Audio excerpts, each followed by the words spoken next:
Alright folks, today we're going to be rebuilding a chainsaw carburetor. This is off of a Stihl 084.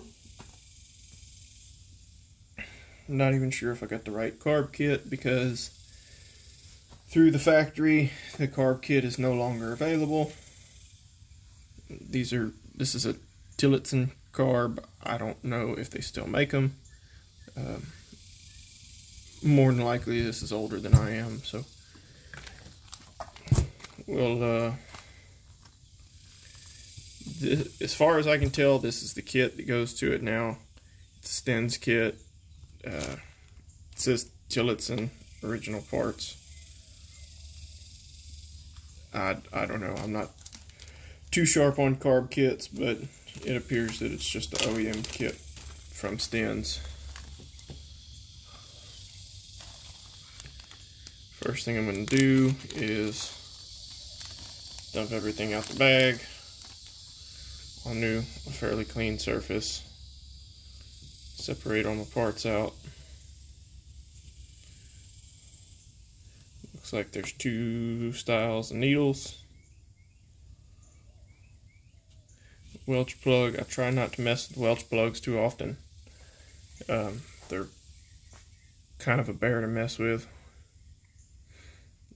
You gotta use a special sealant, and it turns into kind of a headache. But this carb appears to be fairly clean. My only concern is a split in this nipple here. There's a split right down there, so I don't know if this is gonna work or not. We might have to figure out an alternative here, but this is a no rush project. So if I run into roadblocks, it's not a super major setback. I have time to work with whatever roadblock I run into here. But anyway, back to the main topic of the video. Rebuilding your carburetor. You got to remove it from the saw.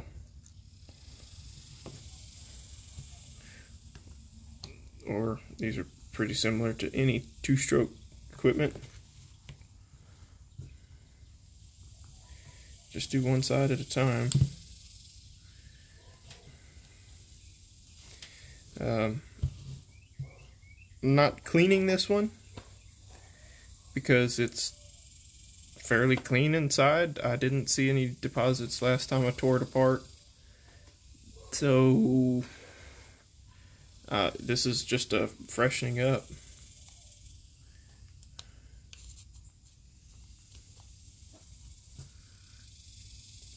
Here's where you match your parts up.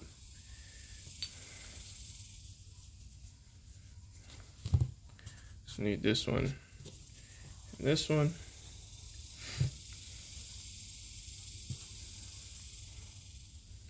Sit like this, and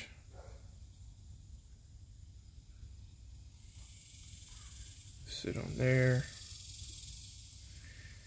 I'm going to take a look at this needle. If it's got the old school tip, it looks like it's this big one.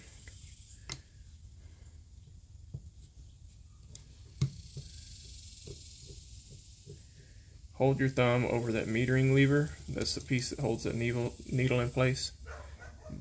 Because there's a spring underneath it, you don't want to lose the spring.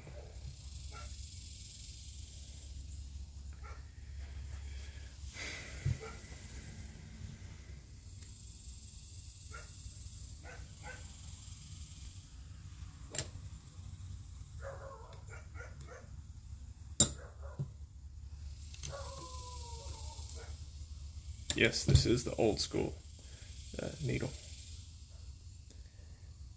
I believe. Let's see if we can get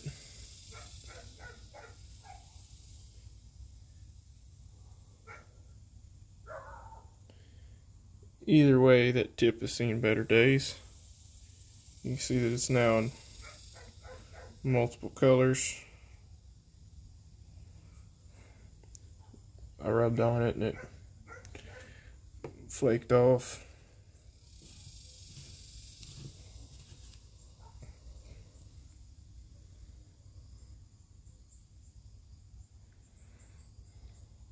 And this is the new one.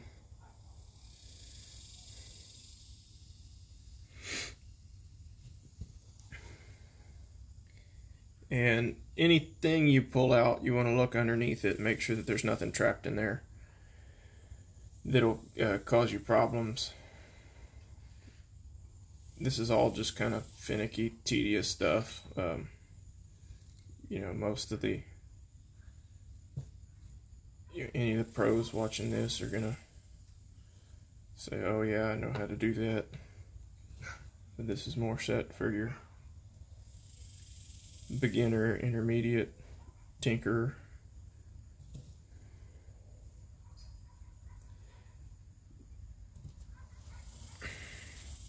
Right there, that's your Welch plug.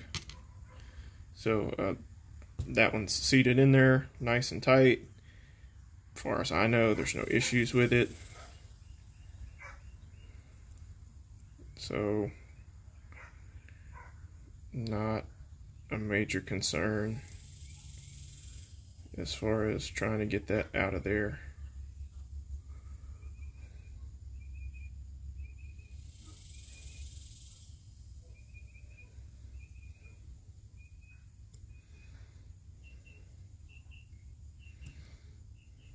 Alright, everything's back in.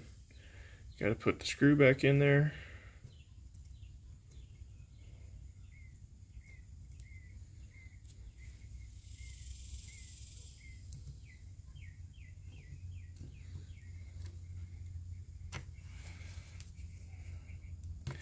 Doing my best to try and keep all this on camera.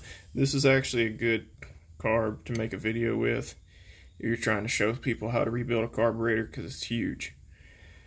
But all the parts look the same. Just as a reference, this is a carburetor for Stihl 026. We're going to just do a pull apart video on that after a while, but it's substantially smaller, so it makes it harder to see on camera. Everything's moving as it should. Nothing's hanging up.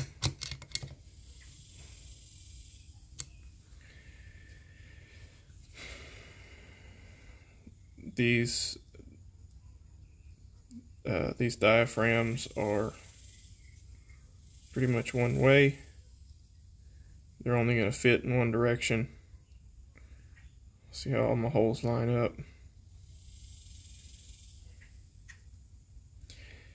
Here's your locator hole. There's your locator pin.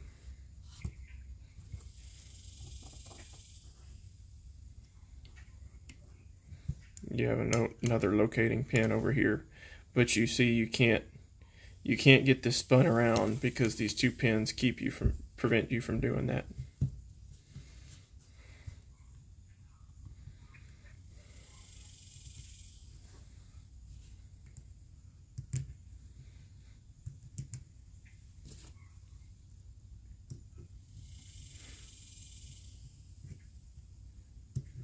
Remember, these are little parts. You don't have to go cranking down on them like a gorilla. If you strip out holes in a carb body, that is on you. I'm not going to help you there because I'm not stripping out holes in carb bodies.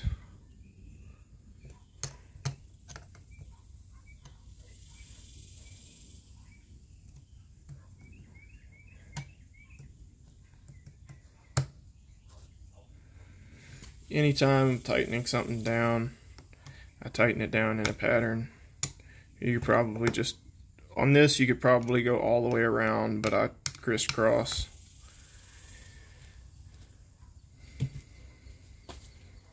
And I'm just holding the screwdriver like this to turn it. I'm not got it in my fist, I just got it in my fingertips.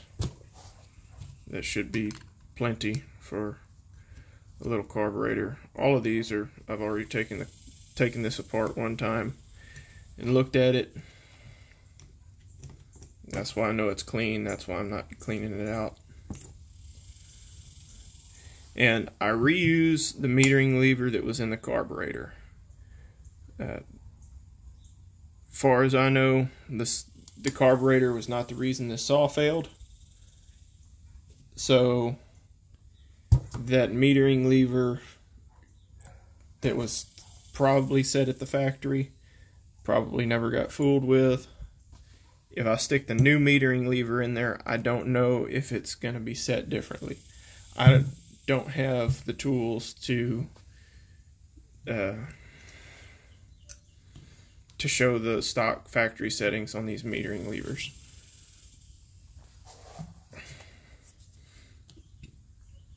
That diaphragm's actually not bad. This is the one that's the issue. This piece is rubber, and it's now deformed, and these little flaps don't do what they're supposed to. I believe this is the actual pump side of the carburetor, maybe. I don't know, fuel comes through here, and then it gets distributed amongst a couple different things. This is the impulse, so this is the piece that's probably actually pumping based on crankcase pressures.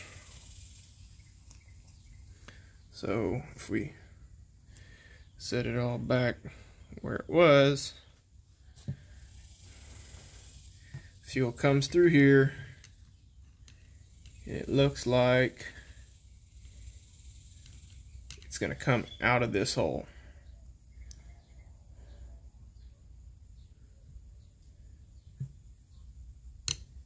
Right? I don't know. I don't want to say anything wrong, so I'll just leave it be. Just this side distributes fuel.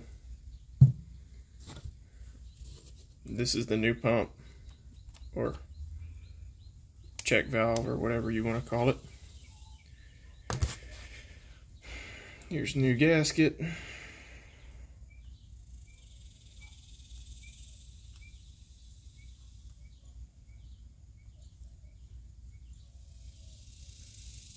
Looks like it stacks up that way.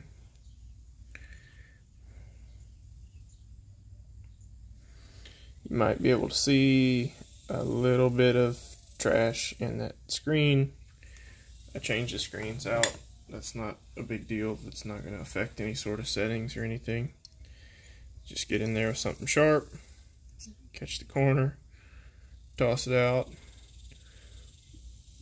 Probably can't see down in the hole, but it's nice and clean. This discoloration, not an issue.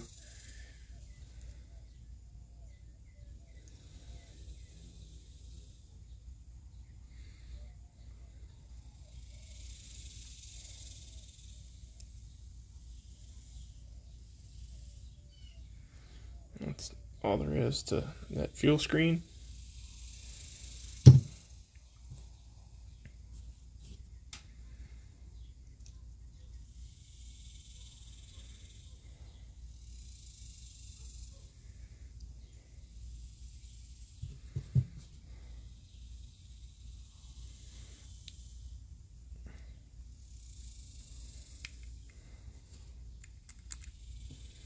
If I had more tips for you, I'd tell them to you, but this is a pretty straightforward operation here. If you see the video, it looks too complicated. Save your time and money. Take it to a professional, take it to a shop. Had a guy the other day come into the shop that I work at. Told me his backpack blower didn't run right. Didn't tell me that he had been fooling with it. And he broke off a bolt in the exhaust. He broke off a bolt in the cylinder where that mounts the muffler. Well, all the parts he'd need to fix that, because the bolt was cross-threaded.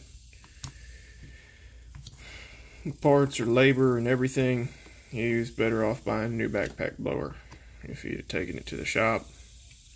You know, it'd probably been $80 or so, and he'd have been back in business. But you know, my point is, if you aren't comfortable fooling with it, take it somewhere.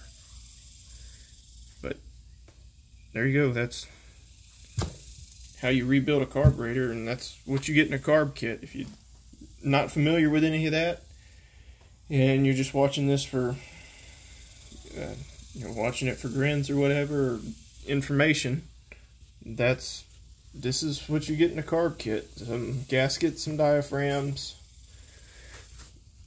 a needle, metering lever, Welch plug, fuel screen. Really, that fuel screen's not bad. I can reuse that on something else, but since you got a new one, just throw it in there. So you're not going to use all the parts, like that little needle there. Not used. The Welch plug, that's not something that wears out. The only time you change that is if it's super dirty and you have to remove it to clean it, or if that actually fell out of the carburetor. I've seen it happen before. It's not very common, but it doesn't mean it can't happen.